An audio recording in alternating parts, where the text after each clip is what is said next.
Alrighty.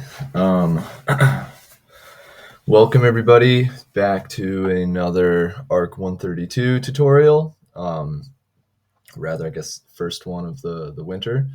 But today we're going to be looking at Illustrator's live paint function and how we can start to use Rhino with Illustrator.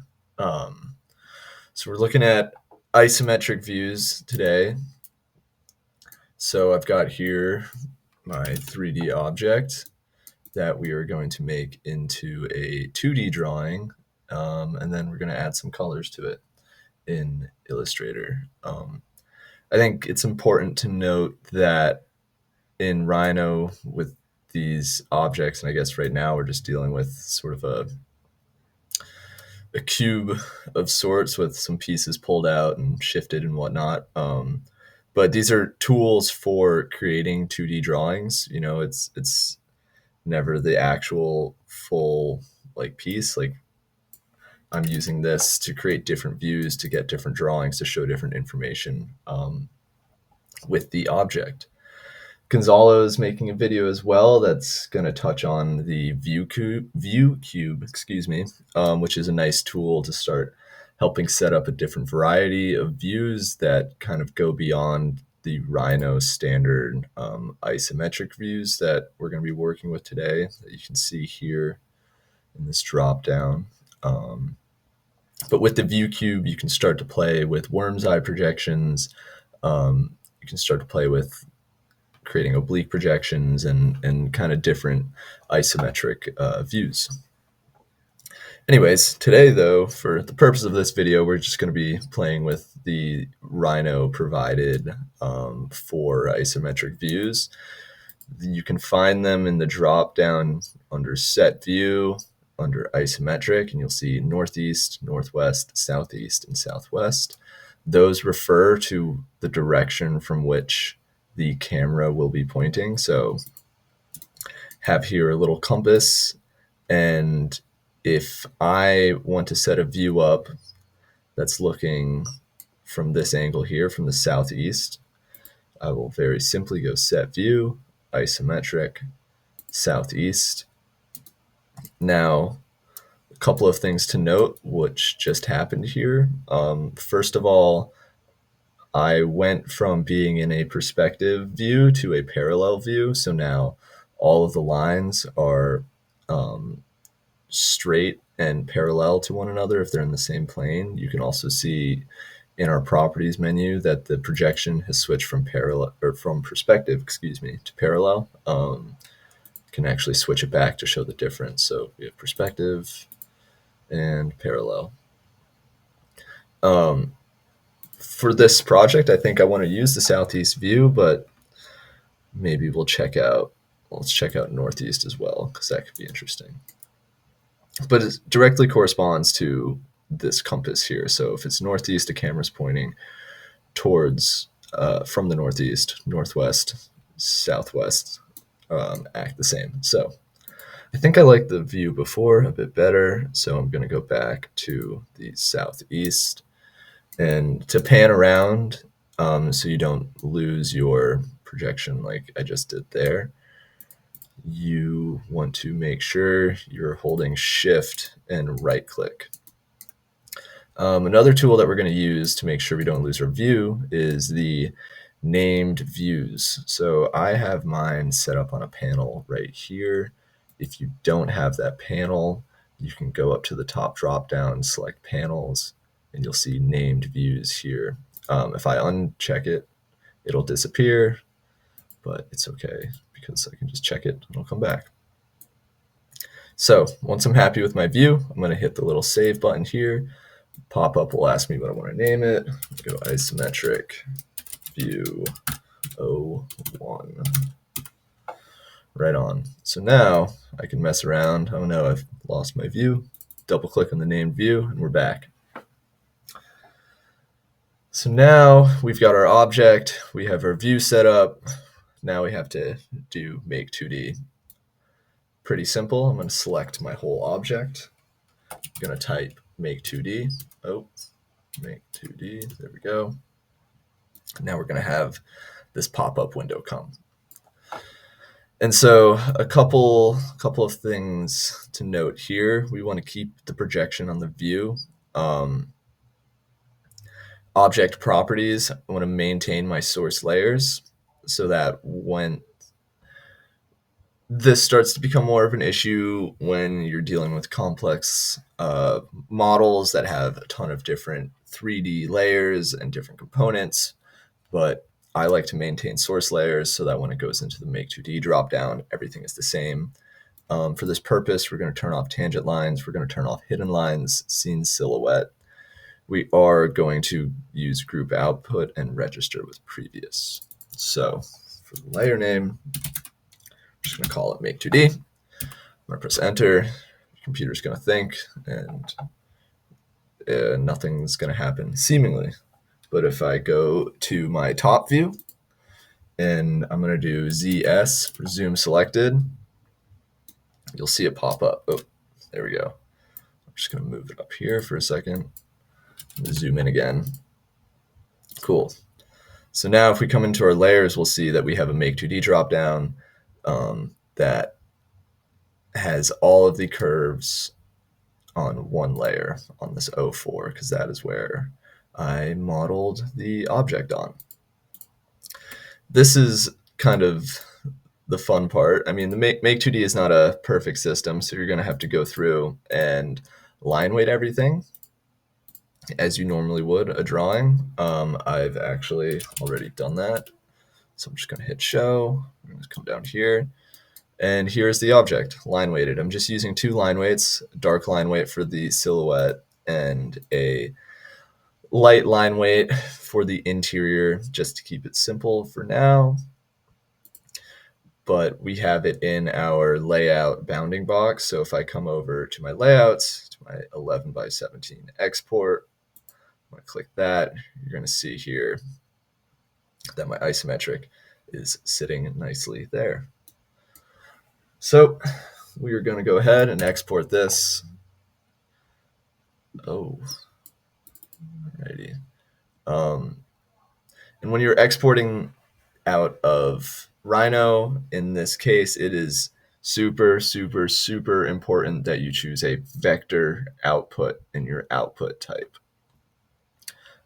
If you don't choose a vector output, this tutorial will not work for you. So make sure you're choosing vector. I'm going to go ahead and print it. I'm going to save it to my folder. Let's see. I'm going to press save. Awesome. So now we are done with Rhino. So I'm going to minimize that, and we are going to open up Illustrator, which I conveniently already have. Now, there's 2 ways to open up your file in Illustrator. First one is you can just press open, find your file. Let's see, where are we? Here, there. And go ahead and press open. The other way is you can right-click the file and use open with Illustrator. Okay. So here we are in Illustrator. Your workspace may look slightly different to mine. I'm using the Essentials Classic. You can see that here in the top right. And Illustrator is somewhat similar to Rhino in the sense that you're using Linework and you have different layers, as you can see here. However, it is also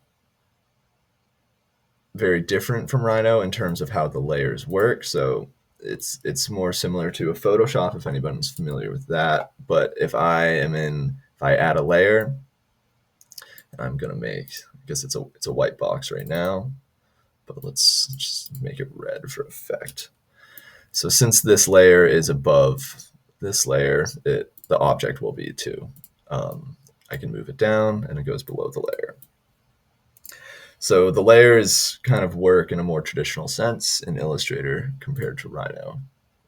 Go ahead and delete that layer. Okay. So once we open up our PDF, we'll see that there's three clipping groups within the layer. So you can turn them on and off. We'll see this is our text. This here is our actual object. And this here is, oh yeah, this is our border. So we're actually going to turn that one off. I'm going to create a new layer, and I'm going to bring it below the layer that came in, and I'm going to select these objects here with this little circle, and I'm going to drag the blue square down to the red square. What that does is that's how you move objects from layer to layer. Some good practice here is we're going to name our layer. So if I double click, I'm going to call this our text layer, since that is the only object that's within it now. And then this layer below, I'm going to call this our Linework layer. For this purpose, these are pretty basic isometric, so there's not going to be a ton of layers, but it's just good practice to get in the habit of naming your layers so that everything stays organized. Okay, another thing we're going to have to do is we are going to select all of the objects once again, and we are going to right click on the screen and select release clipping mask, and you'll see all of the paths just came out. So what this now allows us to do is directly edit the lines. We don't really need to, but for the purpose of live paint we can. But this might be just a nice example. So you can see here that if I select the line, it'll tell me the stroke, which is the line weight. Illustrator measures it in points. You'll see your stroke color here, and then you'll have your fill color. Fill color is off since we're only dealing with lines, but stroke color is black. And you can see what's kind of fun about Illustrator is you can directly see how the line weights change when you make changes. That's another difference between it and Rhino. I'm just gonna undo until we're back. Okay, cool. So let's set up some live paint. What I'm gonna do is I am going to option drag this layer below to create a duplicate. Another way to do this would be, I'm just going to delete that. I'm going to add another layer. I'm going to put it below. I'm going to select all of the objects. I'm going to do Control C and then Control Shift V once I select my new layer. And those will paste all of the objects in place. What I'm now going to do is I'm going to select all the objects once again, hitting this circle. And I'm going to come up to the stroke color and I'm going to turn it off. So now if I turn off my line work layer, you'll see there's nothing there. However, we have our isometric fully there, just with no line weight color. So I'm going to turn back on the line work layer. I'm going to lock it, and I'm also going to lock the text. So now I'll turn the layer below. You'll see I can't touch anything. I'm going to rename the layer we just made as Live Paint 01. And we are just about there to get ready. Okay. So I'm going to,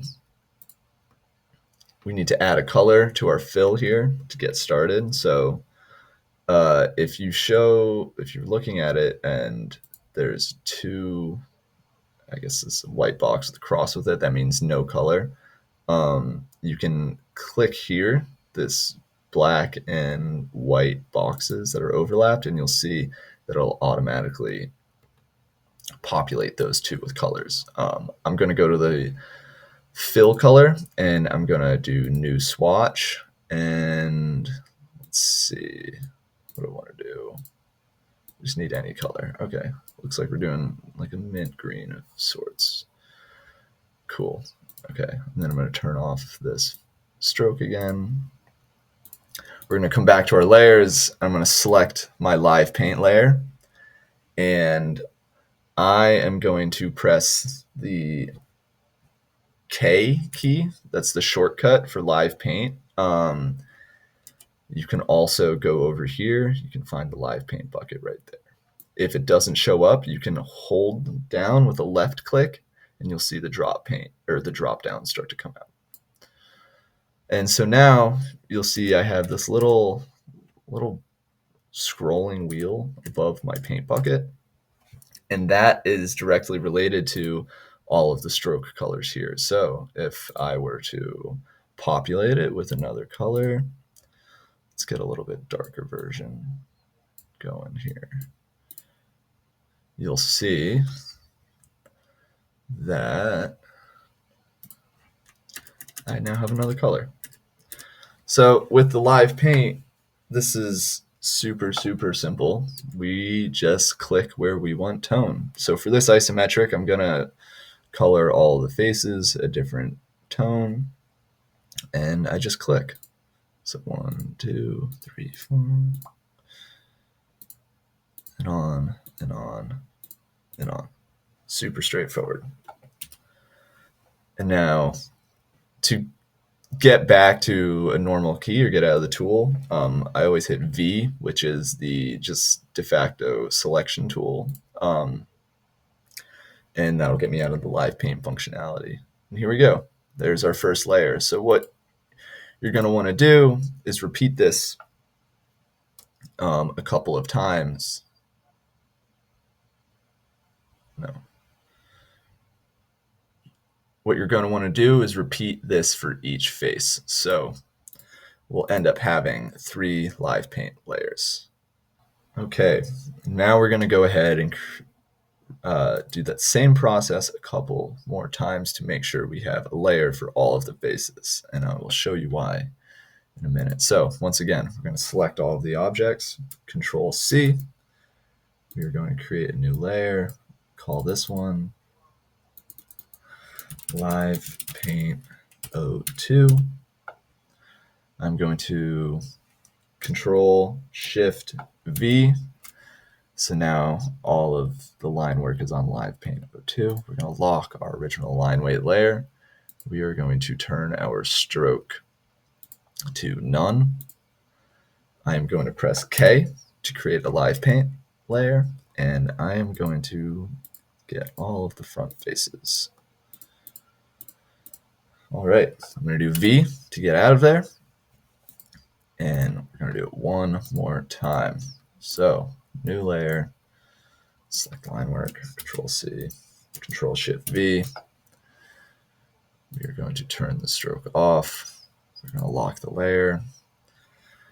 Now I need to add another swatch. Let's go much brighter. Something like that. Okay, cool. Once again, Control Shift C. Wait, sorry. Okay, select it all. Live paint once again, and we're gonna hit the tops. And just like that. So now we have all of our colors on. But to be honest, I am really not happy with that first mint green color that is in there. So how do you change it? Well, a couple of different ways we can do that. I've gone ahead and created another swatch here for the purposes of the example. So if I hit the drop down on the layer, you can see that there's a live paint group that's holding all of our curves. I can select the live paint group and simply choose another swatch that I want to use. Another option would be to actually directly change the swatch that we were working with. So if I go back to the original color we were with, and I want to change that color for everything that has it affected, I can simply double click the swatch and go ahead and edit it directly, and we'll see Okay. We can see the colors live updating. So I think I like that lighter, less saturated. Cool. And that is just about it for basic coloring. I'm going to switch back to Rhino here in a second and talk a little bit about starting to pull out different objects.